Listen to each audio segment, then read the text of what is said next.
Thank you everyone for joining me today in this month's June coffee chat. Uh, it is co-sponsored by Genealogy for Asian Canadians, our Facebook group, and the BC Genealogical Society. And welcome. But let's talk today about city directories. And I notice when I work with city directories that because they're not the same across the country, because laws pertaining to Chinese persons were not the same with regards to voting, for example, province to province. And publishers just had their own set of rules. So in today's talk, we're going to see an overview of city directories more targeted towards Chinese Canadians. We're going to go over the very basics, what they are, what you can find in them, why you should include them in your research, where you can find them, the issues that you might encounter. So like newspapers, city directories all have a structure, and it's helpful and important when you're looking at any city directory from 50 pages through to 1,500 pages, and it's digitized, and it's hard to navigate because there's so many pages. So the basic structure for every city directory looks like this. There's a front section, which is usually ads, and then there might be a summary of the city, there might be a bit of history, there could be important city services. And by that, I mean things like the mayor, the alderman, the firemen, the churches. Now this section, the lists of important city services, could be at the front or it could be at the back. So if your person was so important as to have served on city councillor, unusual for Chinese, but not impossible, then you will find this either at the front or the back section. So be aware and look out for it. There will be a key to abbreviations in the front section again, or in the back section. And this is really important because in the old days of print, every letter was worth money, basically. Think about it that way. And so you'll get your listings, and then there would be this blur of abbreviations after it. And you'll miss important information if you don't understand the abbreviations. Also, abbreviations are historic. Sometimes they describe jobs and occupations or just known abbreviations that are not in common use today. Jobs, for example, like farrier. We don't have much use for farriers, although horseshoeing is still done in some places. So just be aware there is a key to abbreviations. In many city directories, certainly of the more recent variety, there is an alpha section and a street index section. So if you're wondering exactly why there are like so many pages, be aware that when you are looking for your particular person, that you can find them potentially, oh, hi, Mary, in the alpha and the street section. You should know the street index section is kind of how more historic city directories were created. The idea of doing an alphabetical list of people by surname is not always in every city directory. On the other hand, if you do notice that you're at W, for example, and there's still 600 of your 1,200 pages left, you can pretty much assume that it's because the city directory has two different ways of navigating to find your person, the alpha section and the street section, where there comes street first and then alpha, or alpha then street. Okay, so navigating a street section means that at this point, you're going to need to know what streets you're on. And here I'm going to show you this really amazing, absolutely like 2024 trick of how you might be able to find the relevant streets for your area. In this case, Chinatown, because I don't have the street names of every Chinatown in every city memorized. At the end, and remember, a city directory, it wasn't a free thing, right? People paid for city directories. They paid to be in it, and they paid to have a copy of it. And so it has a heavy emphasis on businesses. It's not like a phone book. So the front pages will be full of ads. Sometimes there'll be banner ads at the top and the bottoms of the pages. And at the end of it, there will be a business section and index. So this is helpful for us because our Chinese forebears, for various reasons, were rarely employed by companies. They were employed, they were either self-employed or they were employed within houses. And the latter category is not generally represented in city directories. Okay, so some directories do not list Chinese in any section, not the alpha section, and possibly not the street section. But there might be a segregated Chinese business section. This is where it really throws off people who are researching Chinese Canadians in historic directories, because they're not aware of the segregation element or where to even find that. So why do you need them? City directories are both granular and regular, and you will, because they're granular because they provide a lot of information that you would not actually be able to acquire in most other records, like a birth, marriage, or death record, birth, baptism, marriage, or death record. They only happen, well, births and baptisms once, marriages, who knows, and death, of course, once. Whereas city directories are regular. They were generally published every single year. Now remember that the information in any given year is as of the previous collection point of information. So if you're looking at a 1909 city directory, and we'll be looking at some examples today, then you're really looking at information of 1908. It's really the year before. It's more because they're published at the end. Or rather, they collect the information for basically the information before. You should think of city directories in conjunction with other periodic, granular, regular records, such as censuses and voters lists.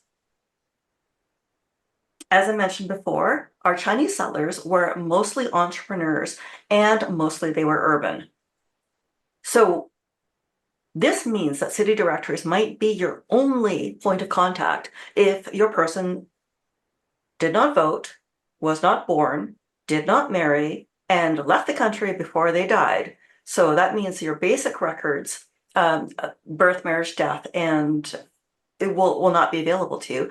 And let's just say, because your ancestors try to make it as hard as possible for you to find them, that they also weren't there during the census, and or you can't find them on the census because name variations, because you can't find the street, or because in rare cases, the census taker missed them entirely. Yes, and publishers did differ in their treatments, and I will show you examples of that. So within a city directory, you can find a lot of information. And so when we are researching our people, for example, I was looking for my maternal grandfather's store, and I found Winghua in the city directory. But I didn't just find it for 1 year. I went to every single year that Winghua was in existence. And I actually found this really interesting pattern, because I thought that they their location on Main Street was their first location, and it turned out it was their third location.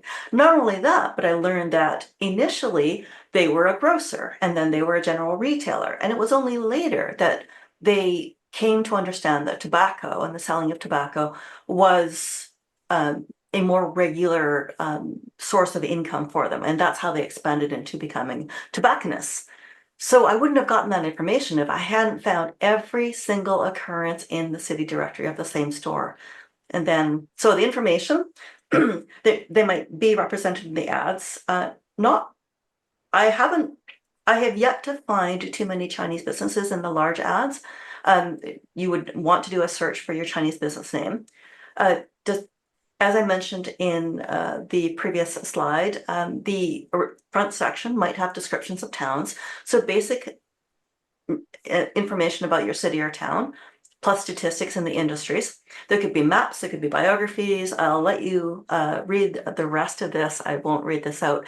But a lot of information can be found in a single city directory, and a great deal more when you triangulate all the city directories in which that name your person or persons.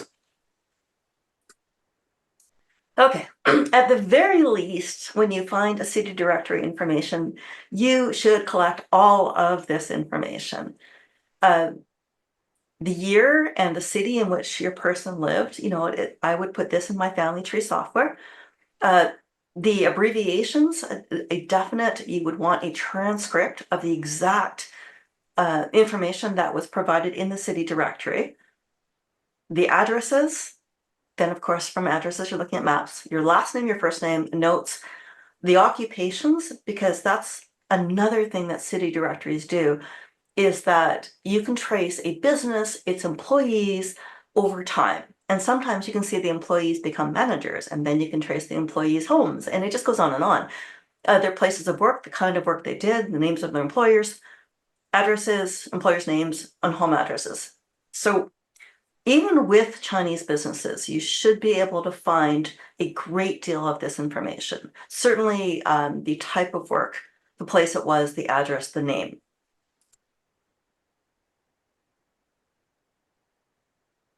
In addition, all of these, as I mentioned before, point bullet 3, years the family business was in operation. Once you have looked at city directories across the entire span of the directories available to you, you can then figure out the years that the family business was in operation. From there, you can start looking into tax records, for example, which are generally available at city archives. Or you might be looking at when the family business stopped suddenly and you haven't yet found a death record. That's an indication, did they move? Did someone pass away? In which case you'll be looking for potential death information. And if you have potential death information, you can use that to look for potential probate and will information. So you see, city directories really provide a lot of clues when you are searching for your people. Your neighbors' names and addresses. These are really good to have because quite frequently our ancestors married the neighbors. And so it's good to know just how far away your neighbors were. I also find that within our community, because they tended to be focused, very tightly within a geographic area, such as Chinatown, if you read the city directory for the entire Chinatown, or at least what is listed, you get a sense of who else lived in proximity to your family, who is important in their community. Those are good names to know. Years the neighbors live beside you, schools, places of worship, land agents, and the local notary for probate work. So right there is a clue. If you were looking for a death, a name for you to search would be the probate. All right, so I brainstormed a number of places where you can find city directories. Off the top of my head, I knew a few, but let's go over them. Kenneth Marks in Ancestor Hunt, and bear with me here because sometimes I find Zoom doesn't like it when you hit links, but it seems like we're going to be okay here. So Kenneth Marks is a historian in the United States, and his site is an information aggregator. And here's where you can see there are over 5,000 online Canadian city directories. I won't go through these, but this is one really good site. Ancestry has a number. Archives, Library and Archives Canada has a few from Ontario and I think one from PEI. In Quebec, which Montreal was a site for our Chinese Canadian ancestors, I finally found where they were hiding. It was a little hard to navigate the site, not the least of which because French is not my first language, but we have the collection of directories from Lovell of Montreal and the region of Montreal, 1842 to 2010. And they're all digitized. Dave Obey has canned genealogy, same thing. Cindy's list has a list of Canadian directories. FamilySearch has books and images of city directories. Now, please remember, FamilySearch is actively digitizing all of their microfilm and digital and books, paper books and paper files, and it is rapidly building out its books and images section. It's not focusing quite as much of its resources on the catalog or the search places. And so if you go to Family Search, and I will demonstrate that at the end of this, and you find books and images, you will find a great plethora of city directories. Find My Past has a lot of Eastern Canadian locations. Of course, there's Google, HathiTrust, the Internet Archive, libraries such as the Toronto Public Library and the Vancouver Public Library. I will be demonstrating a city directory from the Toronto Public Library and the VPL. In addition, on my site, I am building out resources for all of Western Canada, universities such as UBC and WorldCat. Now, if you're not familiar with WorldCat and HathiTrust, they're kind of the same thing. They're sites built by for academic use, and you type in titles of things like city directories, and the World Catalog or HathiTrust will tell you where in the world you can find a copy of that book. It might not be online, but it's a great clue to start. All right, so that's where you can find them. So to demonstrate 3 different directories in 3 different cities in the same time period, I want to show you these following 3 examples. I found the Levels City Directory of 1909 in Montreal listed all of the Chinese laundromats. Now, I didn't have quite as much time to go through the entire Montreal directory to see if it was also represented in the Alpha section. Remember, that's the section on names, or in the street section, but I did find this under Wong. Now, it was interesting because we had all of these Wongs running laundries. We've got Wong Charles, 245, and then another Charles Wong at 582, a Charlie Wong, so this is like 3 Charles Wongs. They even could be the same person for all I know. Laundry, 590 Notre Dame, Wong Sang and Wong Sing, and Wong Yuan. So we have all of these Chinese laundries.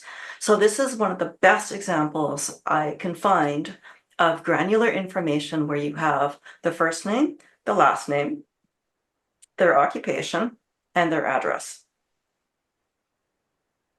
I'm just looking for an abbreviation that isn't clear. No, those are all pretty self-evident. So that is Montreal, 1909. For the Toronto City Directory, which I found at the Toronto Public Library Digital Images, this is where we start to see not everyone is listed out by their name. And this is an extra wrinkle in the research for the Chinese Canadian community. Elizabeth Street was and is an important street in Chinatown in Toronto. And while we have on Elizabeth Street, Samuel Diotovsky, Rene Bispolet, Samuel Shilivko, when we come down to number 35, it says Chinese laundry. So that's not really helpful because all we know is that there's a laundry, but we don't know who owned it. Similarly, on Elizabeth Street at 209, we've got Chinese laundry. And then we have everyone else's names, regardless of nationality. And then we come down to number 48, which is also Chinese laundry. In New Westminster, we have the Directory of 1909, created by the Columbian Company. And what I really liked about this is that it has both, and I'm not really sure why. So at 831 to 833 Columbia Street, we have Joe Coy, who sold fruits, candies, and tobacco. Then at 859, we've got Sing On Company, who sold dry goods. 867 to 891, Wing Yu and Company, tailors, Kwang On Wool Company, fancy goods. And then 883, we have Chinese, more Chinese, 909 and 919. So in this directory, we have an example of both the information that should be provided and then the exclusion of Chinese names and identities. It's frustrating, but be aware this is sometimes why you can't find your person in a directory, because if they didn't run a company then they weren't listed at all. So this is Henderson's, and I find Henderson's to be one of the more problematic city directories to research because of this exact dynamic. So at Henderson's, the sweep of Henderson city directories are at the Vancouver Public Library online. And we have, again, I think I pinpointed this. So we've got names, Chinese name, businesses, Lun Chong Company Tailors, Wing Wo Chung Company Tailors, and Wing Sang, my great-grandfather's company. And sorry, I just have to. But then we also have 1, 2, 3, 4, 5 who are just Chinese. And honestly, that is frustrating, because what if I need to know who is at number 15, 43, 63, or 79 and a half Chinese, 79 and a half Pender Street. So I know the Vancouver Henderson's directories pretty well, because I've spent umpteen hours researching them. And what you will find when you are researching Henderson's at the Vancouver Public Library site is when you click down, you will see a table of contents, and then it'll say, here are the streets, here are the names, there's the alpha section. And then at the very end, after everything else, you may find a Chinese directory. So you see, this is segregation. And if you didn't know to look for the Chinese directory, then you would say, well, I can't find them on the street and I can't find them on the name, and what is going on? So here is an example. This is Chinese business firms in 1909. And you see, this is what happened in some directories. So just to note that when you are doing research for Chinese Canadian families and you either can't find them at all, they're not listed in the alpha, they're not listed in the street, or they're listed under race, always look to see if the directory has a segregated section for Chinese business firms after all of the other stuff. Like it could be at the very, very, very back of the directory, or it might be behind the city. I think Kamloops, Kelowna, Penticton, just if you're looking in a big directory for the province and it has all of the towns and cities listed out, it might not actually be at the end of the town. It might be at the end of the end of the directory. If you didn't know about this, you wouldn't know to look for it. And when you're looking at, hundreds of pages, just a tip. So when you see city directory gaps, how do you fill them? Again, think of census city directories and voters lists as kind of being very similar in providing information, because again, they are periodic. Censuses occur in Canada every 10 years, ending in 01, plus we have the prairie provinces every 10 years ending in 06. They are granular because each record provides a wealth of detail. And also remember, when you're researching city directories, that while censuses collected information for all people, that means babies, children, young adults, seniors, city directories are only for adult residents. You're not going to find any children. You're not going to know about their voter status. You're not going to know about their age. And voters lists are only going to be for persons who are voting age or older, and only for those persons able to vote, which, as you know, when you're researching Chinese Canadian community archives, only very specific people will be on the voters list. So now I'm going to stop my show and I will go to FamilySearch because I promised I would demonstrate. So if you haven't seen FamilySearch before, it is a free website of a cornucopia of resources. You might get this page when you first come to the page, in which case I recommend that you either go to images or books. And under images or books, you can search in the digital library. I'm just going to say Chinese. I did this yesterday and I got some really interesting things. And you get all kinds of results showing up like this. How about Toronto? Okay, finally. So just to show you that, yes, FamilySearch does have a digitized copy of the Toronto City Directory. And so you would have to go in and check to see, what else, what other city directories. No one single site has all the city directories together for Canada, unfortunately. But as I mentioned before, the lists of resources have a great deal. New to research is ChatGPT. Let's have a look at how I used ChatGPT to help me with today's talk. So this is the free version. I do not profess to be an expert at ChatGPT, but what I wanted to know was what streets to look in city directories to find my Chinatowns. I don't have the streets memorized, and the way that you work with ChatGPT is you ask it a series of questions. Let me demonstrate. First, you tell ChatGPT what role to play.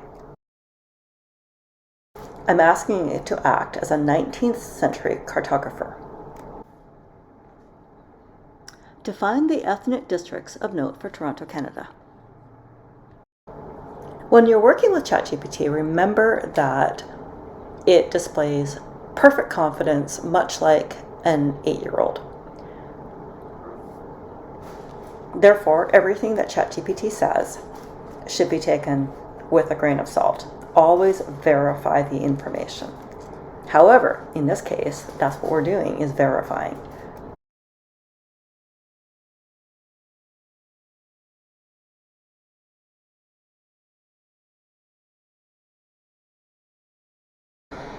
I'm not seeing a Chinatown identified in 19th century Toronto, so I'm going to ask ChatGPT to refine the answer it just gave me. Refine the above. Was there a Chinatown in 19th century Toronto?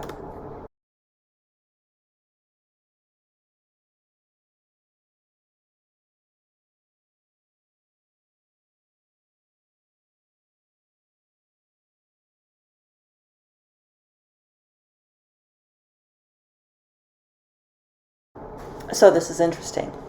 According to ChatGPT, which did not provide information about a Chinatown in 19th century Toronto, instead it says there was no established Chinatown in Toronto during the 19th century. The community in Toronto began to grow significantly only in the late 19th and early 20th centuries, particularly after the completion of the Canadian Pacific Railway in 1885. The first substantial Chinese settlement in Toronto emerged in the early 20th century around Elizabeth Street and Dundas Street West. Great. So now we have a couple of streets. Expand on the above answer regarding Chinatown. What were the most important streets?